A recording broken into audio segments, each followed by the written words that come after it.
Hi guys, let's have a look at Windows PC and Affinity Photo and how to selectively apply adjustments in the develop persona for raw photos. Using raw photos is really interesting because it opens a whole new world of photography to you. Also adjusting images, images you might be making book covers out of, images you might be enlarging, all sorts of reasons. Now, the Overlay Studio is in the Develop persona only, so don't be frightened of RAW photography. Most smartphones can take RAW photos and virtually all digital cameras. On your phones, you may need to download a specific app, but that's no problem. There's a lot of them out there. Just make sure they specify RAW photography as one of their options. In today's tutorial, we'll look at the process of using the Overlay Studio with raw photos on a Windows laptop. I'm using an old Toshiba L630 actually, with a second monitor, and it works really well. The Overlay Studio, in combination with the overlay tools, allows you to apply standard adjustments to isolated areas of a raw image. In other words, you're not faced with developing the entire photograph. You can just work on selected areas. Now this is a very powerful option. So you load your raw image in, and you can see it in the top bar there where I've got raw ISO right at the very top. It tells you what sort of a raw image it is. Now the options, you've got opacity, it adjusts the opacity of the selected overlay. Now you might have an overlay panel. You can see I've selected overlay in the tools there on the right hand side, and by default it gives you the first one. Add a brush overlay. It adds a new overlay set. You can have as many of those as you like, but I wouldn't have too many because you'll get lost in them. Add a gradient overlay. That adds a new overlay set which can be modified using the gradient tools. And of course you can delete your overlays, and they're all along the bottom there. Take your time to find your way around these. They're very powerful tools. The one we're using today mostly is Add Brush Overlay. Now this adds a new overlay set which can be modified using the Overlay Paint and Overlay Erase tools. It can also be modified with the basic developer tools. And that's what we're using today, the basic develop tools. There are quite a few tools there, and you can see them listed down the left hand side. Slightly different icons there, but that's because I did that on purpose. Blemish removal, red eye tool, overlay paint tool, overlay erase tool, and overlay gradient tool. And there's also a crop tool. Now, the one we're dealing with is the brush overlay paint tool. For example, this allows you to add areas to the selected overlay adjustment. I selected the brush. You can see the layer, for want of a better term, the brush overlay is highlighted there, and I've set the opacity to 50%, and then you just paint the coloured dark understory of the trees in this case. There's a line of trees along the bank there, quite dark. Now I've painted those, and you might think that looks very similar to the refine tools for setting a mask. Well, it kind of is.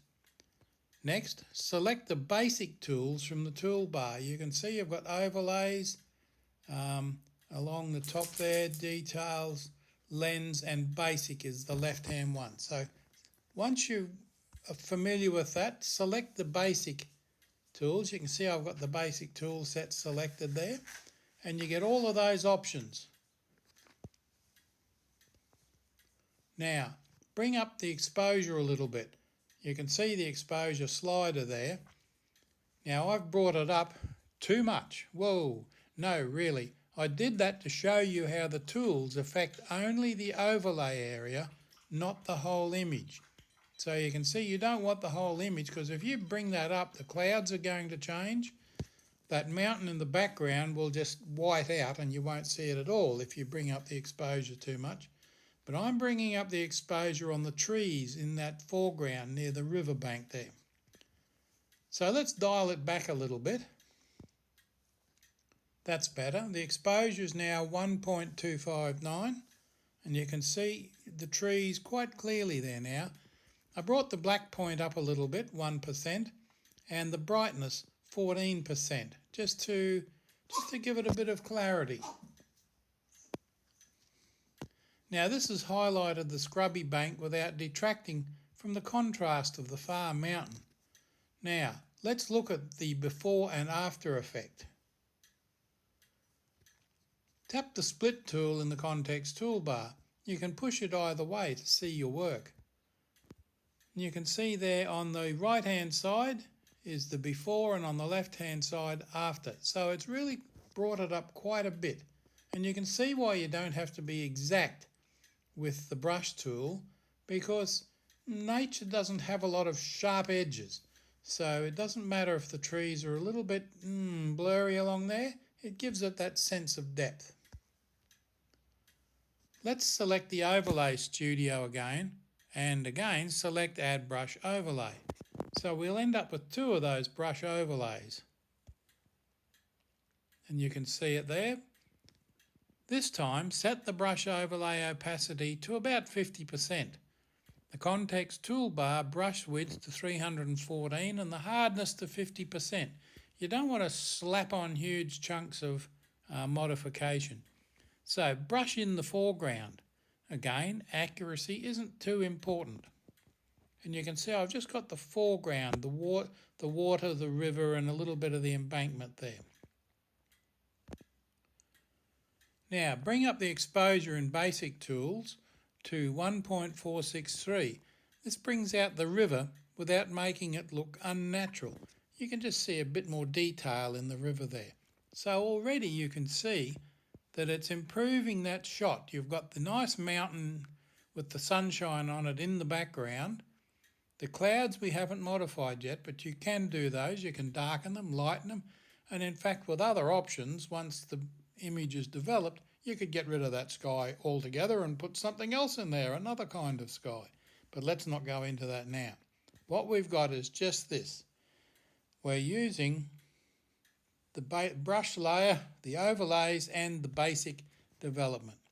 So there's our before and after. Drag the split line over to the area you just worked on and check. Looks good, right? Not too dark, not too light. The original, of course, is quite dark in the foreground, almost blacked out. And it kind of ruins the shot because you've only got a little bit of the photo. Now the whole photo is usable with just a little bit of work. Turn off the split tool and check. Looks nice to me. The detail in those specific areas has been brought out without overexposing the areas already in bright sunshine. So you've still got the bright mountain in the background, but you've also got some interesting foreground there now. Now let's look at the two images side by side. We've only used a couple of the available tools too.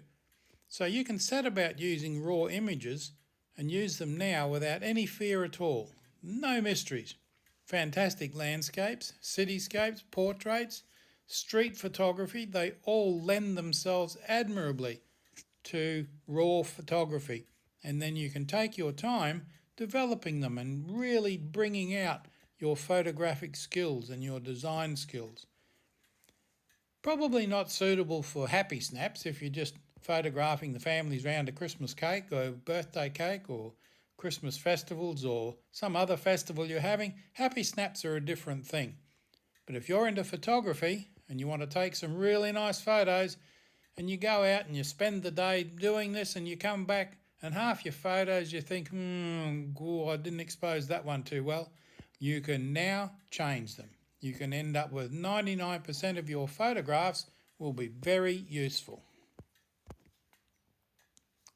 Develop, I haven't touched the develop button on the context toolbar yet for very good reason, because once you do, there's your photograph locked in place.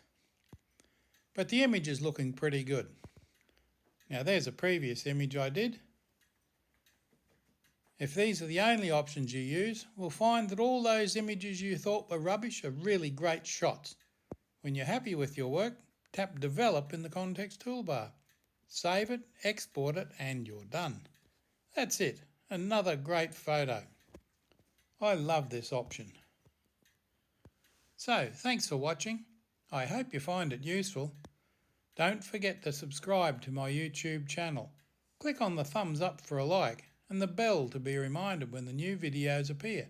I really appreciate it.